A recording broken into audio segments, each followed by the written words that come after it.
ಭಾರತದ ಮಾನ್ಯ ಉಪರಾಷ್ಟ್ರಪತಿ ಜಗದೀಪ್ ಧನಕರ್ ಅವರು ರಾಜೀನಾಮೆ ಕೊಟ್ಟರು ಅನ್ನೋ ಸುದ್ದಿ ನಿಮ್ಮ ತನಕ ಬಂದಿರುತ್ತೆ. ಹಿಂದೆನೂ ಉಪರಾಷ್ಟ್ರಪತಿಗಳು ರಾಜೀನಾಮೆ ಕೊಟ್ಟಿದ್ದಾರೆ, but there was a reason. ಅವ್ರು ನೆಕ್ಸ್ಟ್ ರಾಷ್ಟ್ರಪತಿಯಾಗಿ ಆಯ್ಕೆ ಆಗೋರಿದ್ರು. ಆ ಕಾರಣಕ್ಕೆ ಅದು ಏನೂ ಇಲ್ಲದೆ ಇನ್ನೂ 2 ವರ್ಷ 1 ತಿಂಗಳು ಅವಧಿ ಇದೆ ಅನ್ನುವಾಗ ಏಕಾಏಕಿ ಕ್ಲೂನೇ ಇಲ್ಲ, ಹಿಂಟೇ ಇಲ್ಲ, ರಾಜೀನಾಮೆ ಕೊಟ್ಟಂಥವ್ರು ಜಗದೀಪ್ ಧನಕರ್ ಅವರು. ದೇಶದಾದ್ಯಂತ ದೊಡ್ಡ ಮಟ್ಟದಲ್ಲಿ ಚರ್ಚೆ ಆಗ್ತಾ ಇದೆ.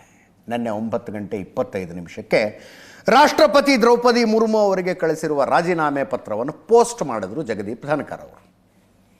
ಎಲ್ರಿಗೂ ಶಾಕ್ ಅದು, ಏಕಾಏಕಿ ಇದೇನಿದು ಅಂತ. ಅದರಲ್ಲಿ ನೋಡಿದ್ರೆ ಹೆಲ್ತ್ ರೀಸನ್ ಕೊಟ್ಟಿದ್ದಾರೆ, ಆರೋಗ್ಯ ಸ್ವಲ್ಪ ಸಮಸ್ಯೆ ಅಂತ. ನಿನ್ನೆ ಬೆಳಗ್ಗೆ ಸಂಸತ್ ಅಧಿವೇಶನ ಶುರುವಾಗಿದೆ, ಇಡೀ ದಿವಸ ಕೂತ್ಕೊಂಡು ಅಧಿವೇಶನ ನಡೆಸಿದ್ದಾರೆ. ಉಪರಾಷ್ಟ್ರಪತಿಗಳು ರಾಜ್ಯಸಭಾ ಸಭಾಪತಿಗಳಾಗಿರ್ತಾರೆ, ರಾಜ್ಯಸಭೆಗೆ ಇಡೀ ದಿನ ಕೂತ್ಕೊಂಡು ಅಧಿವೇಶನ ನಡೆಸಿದ್ದಾರೆ. ಅನಾರೋಗ್ಯ ಏನೂ ಇಲ್ಲ. ಜೋರು ಚರ್ಚೆ ಆಗ್ತಾ ಇರೋದು ರಾಜೀನಾಮೆ ಕೊಡಿಸಿದ್ರ ಅಂತ. ಕೊಡಿಸಿದ್ರ ಅನ್ನುವಂಥ ಚರ್ಚೆ ಜೋರಾಗಿ ನಡೀತಾ ಇದೆ. ನಿನ್ನೆ 9:25 ರಾಜೀನಾಮೆಯನ್ನು ಸೋಷಿಯಲ್ ಮೀಡಿಯಾದಲ್ಲಿ ಅವರು ಅನೌನ್ಸ್ ಮಾಡಿದ್ರು. 15 ಗಂಟೆಗಳ ನಂತರ ರಾಜೀನಾಮೆ ಅಕ್ಸೆಪ್ಟ್ ಆಯಿತು. ಅದಾದ ಮೇಲೆ ಅವರಿಗೆ ಶುಭ ಹಾರೈಸಿ ಪ್ರಧಾನಿ ನರೇಂದ್ರ ಮೋದಿ ಒಂದು ಟ್ವೀಟ್ ಮಾಡಿದ್ರು. ದೇಶದ ಸೇವೆ ಮಾಡೋದಕ್ಕೆ ಅನೇಕ ಅವಕಾಶಗಳನ್ನು ಅವರು ಪಡೆದಿದ್ದರು, ಇತ್ಯಾದಿ ಇತ್ಯಾದಿ. ಇಟ್ ವಾಸ್ ವೆರಿ ಕೋಲ್ಡ್, ಬಹಳ ಕೋಲ್ಡ್ ಆಗಿತ್ತು ಪ್ರಧಾನಿ ನರೇಂದ್ರ ಮೋದಿ ಅವರ ಟ್ವೀಟ್. ಇವತ್ತು ಬೆಳಗ್ಗೆ ಉಪಸಭಾಪತಿಯವರು ಸೆಷನ್ನಲ್ಲಿ ಇದನ್ನು ಘೋಷಣೆ ಮಾಡಿದ್ರು. ಹರಿವಂಶ್ ಸಿಂಗ್ ಘೋಷಣೆ ಮಾಡಿದ್ರು. ಕೇಳಿಸ್ಕೊಳ್ಳಿ. Announcement by the chair: the occurrence of vacancy in the office of Honorable Vice President is envisaged in the Constitution as and when communication in respect of further constitutional process is received, the same shall be shared.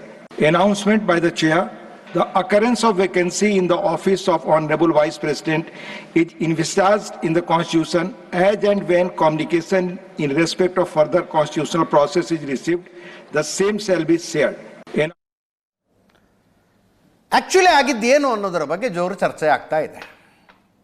ಏಕಾಏಕಿ 1 ದಿನದ ಸದನ ಮುಗಿಸಿ ರಾಜೀನಾಮೆ ಕೊಟ್ಟರು ಅಂದರೆ ನಿನ್ನೆ ಸದನದಲ್ಲಿ ಏನಾಯಿತು ಅನ್ನೋದನ್ನು ನೋಡಬೇಕು. ಒಂದು, ನ್ಯಾಯಮೂರ್ತಿ ಯಶವಂತ್ ವರ್ಮಾ ಅವ್ರ ಕಥೆ ನೆನ್ನೆ ಹೇಳಿದ್ದೀನಿ, ಗೊತ್ತು ನಿಮಗೂ. ಮನೆಯಲ್ಲಿ ಕಂತೆ ದುಡ್ಡು ಸಿಕ್ಕಿತ್ತಲ್ಲ ಬೆಂಕಿ ಬಿದ್ದಾಗ, ಫೈರ್ ಬ್ರಿಗೇಡ್ನವ್ರು ಬಂದು ಬೆಂಕಿ ಆರಿಸುವಾಗ ನೋಟ್ ಬುಕ್ ನೋಡಿ ಒಂದು ಅಂದಾಜು 15 ಕೋಟಿ ರೂಪಾಯಿ ಇತ್ತಲ್ಲಿ ಅಂತ. ಅವರಿಗೆ ವಾಗ್ದಂಡನೆ ಮಾಡಿ ಅವ್ರನ್ನ ಕಿತ್ತು ಹಾಕಬೇಕು. ಅದಕ್ಕೊಂದು ಪ್ರಾಸೆಸ್ ಇದೆ. ಲೋಕಸಭೆ ರಾಜ್ಯಸಭೆಯ ಸದಸ್ಯರುಗಳು ಅದನ್ನು ಮಾಡ್ತಾರೆ.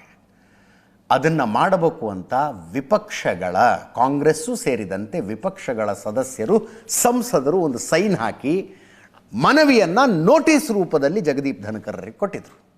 ಅವರು ಅದನ್ನು ಅಕ್ಸೆಪ್ಟ್ ಮಾಡ್ಕೊಂಬಿಟ್ರು, ಓಕೆ ಅಂದ್ಬಿಟ್ರು ಅವರು. 50 ರಾಜ್ಯಸಭಾ ಸದಸ್ಯರ ಸಹಿ ಇದ್ದರೆ ಮಹಾಭಿಯೋಜನೆ ಅಥವಾ ಇಂಪ್ರೀಚ್ಮೆಂಟಿಗೆ ಓಕೆ ಮಾಡಬಹುದು. ಸರ್ಕಾರಕ್ಕೆ ಸಿಟ್ಟು ಬಂತು ಅನ್ನೋದೊಂದು ಆ್ಯಂಗಲ್ ಇದೆ. ಒಂದು, ವಿಪಕ್ಷಗಳವರು ಬರೆದು ಕೊಟ್ಟಾಗ ಅಕ್ಸೆಪ್ಟ್ ಮಾಡ್ಕೊಂಬಿಟ್ರಾ ನೀವು? ಸರ್ಕಾರದ ಜೊತೆಗೆ ಒಂದು ಚರ್ಚೆ ಮಾಡಬೇಕಾಗಿತ್ತು ಅಂತ. ಉಳಿದಂತೆ ಅದೇನೋ ಅಪೊಲಿಟಿಕಲ್ ಪೋಸ್ಟು ಅದೆಲ್ಲ ಮಾತಾಡೋದಕ್ಕಷ್ಟೇ, ನಿರೀಕ್ಷೆಗಳು ಹಂಗಿರ್ತವೆ.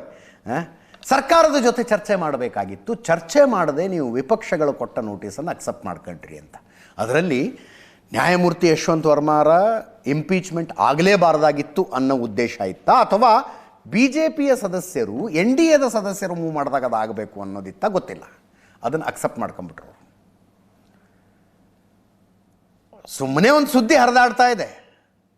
ಕ್ಯಾಬಿನೆಟ್ನ ಹಿರಿಯ ಸಚಿವರೊಬ್ಬರು ಜಗದೀಪ್ ಧನ್ಕರ್ಗೆ ಫೋನ್ನಲ್ಲಿ ರೇಗಾಡಿದ್ರು, ನೀನು ಹೆಂಗೆ ಮಾಡಿದ್ರಿ ನೀವು ಅಂತ.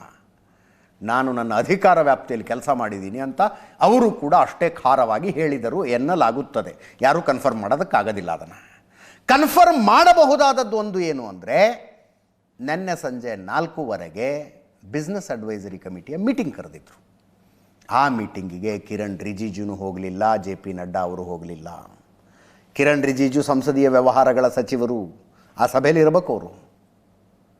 JP ನಡ್ಡಾ ರಾಜ್ಯಸಭೆ ಆಡಳಿತ ಪಕ್ಷದ ನಾಯಕರು ಇರಬೇಕಾಗಿತ್ತು. ಅವರಿಬ್ಬರು ಅಲ್ಲಿಗೆ ಹೋಗಲೇ ಇಲ್ಲ ಅವರು. ಅದು ಜಗದೀಪ್ ಧನ್ಕರನ್ನು ಮತ್ತಷ್ಟು ಡಿಸ್ಟರ್ಬ್ ಮಾಡ್ತು ಅಂತ ಹೇಳಲಾಗತ್ತೆ. ಅದರ ಜೊತೆಗೆ ಇನ್ನೂ ಒಂದು ಹೇಳ್ತಾರೆ, ರಾಜ್ಯಸಭೆ ವಿಪಕ್ಷ ನಾಯಕ ಮಲ್ಲಿಕಾರ್ಜುನ ಖರ್ಗೆ ಅವರು ನಿನ್ನೆ ಅಂದರೆ ಆರಂಭಿಕ ಭಾಷಣವನ್ನು ಮಾಡಬೇಕಾದದ್ದು ಸಂವಿಧಾನದ ವಿಷಯದಲ್ಲಿ. ಅದನ್ನು ಬಿಟ್ಟು ಅವರು ಆಪರೇಷನ್ ಸಿಂಧೂರ ಅದು ಇದು ಎಲ್ಲವನ್ನೂ ಇಟ್ಕೊಂಡು ಸರ್ಕಾರದ ಮೇಲೆ ವಾಗ್ದಾಳಿ ನಡೆಸಿದ್ರು. ಅದಕ್ಕೆ ಜಗದೀಪ್ ಧನ್ಕರ್ ಅವರು ಅವಕಾಶ ಮಾಡಿಕೊಟ್ರು ಅಂತ. ಈ 3 ಕಾರಣಗಳಿಗಾಗಿ ಅವರ ಮೇಲೆ ಸರ್ಕಾರ ಅಪ್ಸೆಟ್ ಆಯ್ತಾ? ಅದರಿಂದಾಗಿ ಅವರು 2 ವರ್ಷ 1 ತಿಂಗಳು ಇನ್ನೂ ಅವಧಿ ಇದ್ದರೂ ರಾಜೀನಾಮೆ ಕೊಟ್ಟುಬಿಟ್ರ? ಮುಂದೆ ಯಾವತ್ತೋ ಒಂದು ದಿವಸ ಜಗದೀಪ್ ಧನ್ಕರ್ ಅವರು ಹೇಳಿದ್ರೆ ನಮಗೆ ಆ ವಿಷಯ ಗೊತ್ತಾಗತ್ತೆ. ಅವ್ರು ಹೇಳಿದ್ರೆ ಗೊತ್ತಾಗತ್ತೆ. ಸರ್ಕಾರದ ಜೊತೆಗಿನ ತಿಕ್ಕಾಟ ಅಂತ ಸದ್ಯಕ್ಕೆ ಹರಿದಾಡ್ತಾ ಇರುವಂಥ ಚರ್ಚೆ. 15 ಗಂಟೆಗಳ ನಂತರ ಅವರ ರೆಸಿಗ್ನೇಷನ್ ಅಕ್ಸೆಪ್ಟ್ ಆಯಿತು. ಪ್ರಧಾನಿ ನರೇಂದ್ರ ಮೋದಿ ಜಗದೀಪ್ ಧನ್ಕರ್ ಅವರಿಗೆ ಉತ್ತಮ ಆರೋಗ್ಯ ಸಿಗಲಿ ಅಂತ ಒಂದು ಟ್ವೀಟ್ ಮಾಡಿದ್ರು. ರಾಜಕೀಯವಾಗಿ ಜೋರು ಚರ್ಚೆ. ಕಾಂಗ್ರೆಸ್ ನಾಯಕರುಗಳು ಅಶೋಕ್ ಗೆಹ್ಲೋಟ್, ಮಾಜಿ ಮುಖ್ಯಮಂತ್ರಿ ಕೆ.ಸಿ. ವೇಣುಗೋಪಾಲು ಇವರೆಲ್ಲ ಜಗದೀಪ್ ಧನ್ಕರ್ಗೆ ಅಪಮಾನಕರವಾಗಿ ಹೊರಗೆ ಹಾಕಿದ್ರಿ ಅನ್ನೋ ಥರ ಮಾತಾಡ್ತಾ ಇದ್ದಾರೆ. ಒಂದು ಬೀಳ್ಕೊಡುಗೆ ಭಾಷಣವೂ ಇಲ್ಲದೆ ಹೋಗ್ಬಿಟ್ರು. ಬೀಳ್ಕೊಡುಗೆ ಭಾಷಣ ಸಹಿತ ಆಗಲಿಲ್ಲ ಅವ್ರದ್ದು. ರಾತ್ರಿ ಕಲಾಪ ಮುಗಿಯೋಷ್ಟೊತ್ತಿಗೆ ರೆಸಿಗ್ನೇಷನ್ ಕಳಿಸಿದ್ರು. ಬೆಳಗ್ಗೆ ಉಪಸಭಾಪತಿಗಳ ಬಂದು ಅದನ್ನು ಘೋಷಣೆ ಮಾಡಿದ್ರು. ಒಂದು ಬೀಳ್ಕೊಡುಗೆ ಭಾಷಣ ಸಹಿತ ಆಗಲಿಲ್ಲ. ಕಾಂಗ್ರೆಸ್ನವ್ರು ಏನು ಮಾತಾಡ್ತಾರೆ ಕೇಳಿಸ್ಕೊಳ್ಳಿ.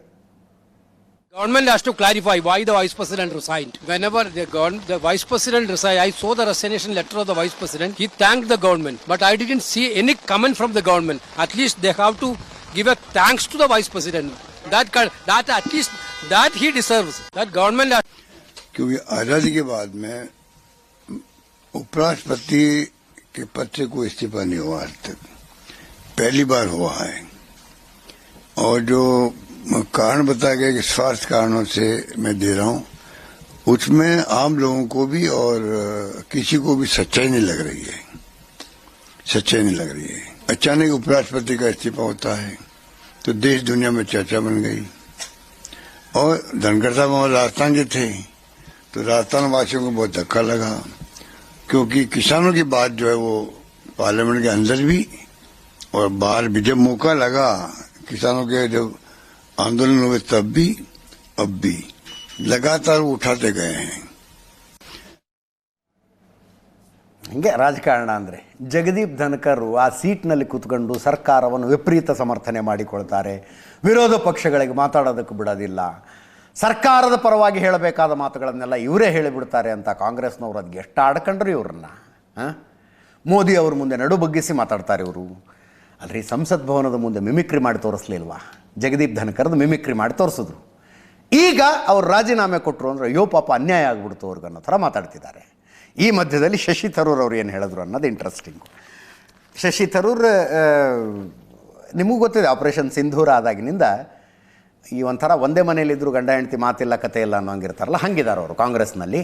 ಅವರು ಅಯ್ಯೋ ಪಾಪ ಆರೋಗ್ಯ ಬೇಗ ಸುಧಾರಿಸ್ಲಿ ಅಂದರು. ಅಂದರೆ ಅನಾರೋಗ್ಯದ ಕಾರಣಕ್ಕಾಗಿ ರಾಜೀನಾಮೆ ಕೊಟ್ಟಿದ್ದೇ ನಿಜ ಅವರು ಅನ್ನೋ ಥರ.